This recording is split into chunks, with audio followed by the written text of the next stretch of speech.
before burying her boyfriend. The woman gave him a unique New Year's gift, a token of their love. After a heartfelt farewell, she slowly closed his coffin, then bound it tightly with iron chains, and finally had him interred 10 meters underground. In the blink of an eye, 200 years passed, and a group of workers unexpectedly unearthed a coffin. Seeing the tightly wrapped iron chains, they thought they had stumbled upon a treasure and immediately used their pipe wrenches to cut them, unaware that they were about to unleash a terrible monster. Suddenly, the coffin began to burst open like a boiling pot. Before the workers could even react, a dark figure lunged out and drained every last drop from them. It turned out that the man who had been buried alive was a vampire. After finally being released, he immediately set off toward his home. When he saw the manor in its dilapidated state, he felt deep sorrow and hastened his steps inside. He didn't notice that 2 children were still sitting on the sofa. Are you stoned or something?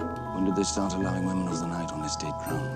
In their bewilderment, a little boy carefully observed that this man looked exactly like the portrait on the wall. It turned out that he was their ancestor, Bakalan. As Bakalan began to introduce himself, Jenny, the head of the household, suddenly appeared, determined to drive away this unknown fraud. To prove his identity, Bakalan used his cane to activate a hidden switch on the floor. In the very next moment, as the mechanism was triggered, the fireplace slowly retracted to reveal a secret chamber.